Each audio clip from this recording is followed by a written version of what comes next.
നാളുകളായിട്ട് നമ്മൾ കേൾക്കുന്ന വാർത്തയിൽ ഏറ്റവും കൂടുതൽ ചർച്ച ചെയ്യപ്പെട്ട ഒരു വാർത്തയാണ് സൂയിസൈഡ് എന്നുള്ളത്, അല്ലെ? പല കാരണങ്ങൾ കൊണ്ട് സൂയിസൈഡിന് ശ്രമിക്കുന്നവരെ നമുക്ക് കാണാൻ പറ്റും. ഒന്നെങ്കിൽ വീടുകൾക്കുള്ളിലുള്ള പ്രശ്നങ്ങൾ, അല്ലെങ്കിൽ സ്കൂളിലോ കോളേജുകളിലോ പിയർ ഗ്രൂപ്പിൽ നിന്ന് കിട്ടുന്ന പ്രഷർ, അല്ലെങ്കിൽ പഠനവുമായി ബന്ധപ്പെട്ടുള്ള പ്രഷർ, അല്ലെങ്കിൽ വർക്ക് റിലേറ്റഡ് ആയിട്ടുള്ള ഇഷ്യൂസ്, അങ്ങനെ പല കാരണങ്ങൾ, ഒറ്റപ്പെടലുകൾ, ഇവയെല്ലാം പലപ്പോഴും ആത്മഹത്യ എന്നുള്ള ഒരു ആശയത്തിലേക്ക് എത്തി നിൽക്കുന്നതായിട്ട് കാണാൻ പറ്റുന്നുണ്ട്. ലോകാരോഗ്യ സംഘടനയുടെ റിപ്പോർട്ട് പ്രകാരം 1 മണിക്കൂറിൽ 3 പേർ ആത്മഹത്യക്ക് ശ്രമിക്കുന്നു എന്നുള്ളതാണ്. 15 മുതൽ 29 വയസ്സ് വരെയുള്ള ആൾക്കാരിലാണ് ഏറ്റവും കൂടുതലായിട്ട് സൂയിസൈഡൽ ടെൻഡൻസി കാണാൻ സാധിക്കുന്നതെന്നും അതോടൊപ്പം തന്നെ ഡെത്ത് റീസൺസ് എടുക്കുകയാണെങ്കിൽ അതിൽ 4ാം സ്ഥാനമാണ് സൂയിസൈഡിനുള്ളത്. നമ്മളോട് ഒരു സുഹൃത്തോ അല്ലെ ആരെങ്കിലും ആയിക്കോട്ടെ നമ്മളോട് കാര്യങ്ങൾ തുറന്നു പറയാൻ ശ്രമിക്കുമ്പോൾ ഒരിക്കലും നമ്മൾ അവിടെ ജഡ്ജ്മെന്റൽ ആവുകയല്ല ചെയ്യേണ്ടത്.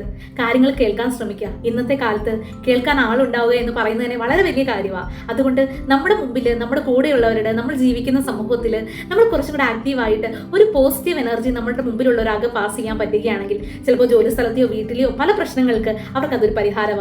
കൂടെയുള്ളവരിൽ ഇങ്ങനെ ഒരു പ്രശ്നം കാണുകയാണെങ്കിൽ നമ്മൾ ആദ്യം ചെയ്യേണ്ടത് അത് ഐഡന്റിഫൈ ചെയ്യുക എന്നുള്ളതാണ്. ഇനി അവർ മൂഡ് ഓഫ് ആണോ അതോ എന്തെങ്കിലും സീരിയസ് പ്രശ്നം ഉണ്ടോ എന്നുള്ളത് അറിയാൻ ശ്രമിക്കുക എന്നുള്ളതാണ്. ഇനി നിങ്ങൾക്കാവുന്നില്ല എങ്കിൽ അവിടെ ഒരു വിദഗ്ധ സഹായം ചെയ്തു കൊടുക്കുക. പ്രതീക്ഷ നഷ്ടപ്പെട്ട് പ്രശ്നങ്ങളിൽ അകപ്പെട്ട് ആരോടും പറയാതെ ഒറ്റപ്പെട്ടു പോവാതെ അവരെ സംരക്ഷിക്കാൻ നമുക്കാവും. അപ്പം നമ്മൾ അവരുടെ കൂടെ സ്പെൻഡ് ചെയ്യുമ്പോൾ അവരുടെ ജീവിതം കുറച്ചും കൂടെ കളറാക്കാൻ നമുക്ക് കൊണ്ട് സാധിക്കും. കുറച്ച് ജീവിതമല്ലേ ഉള്ളൂ, കുറച്ച് അടിപൊളിയായിട്ട് സന്തോഷമായിട്ട് പോവുക.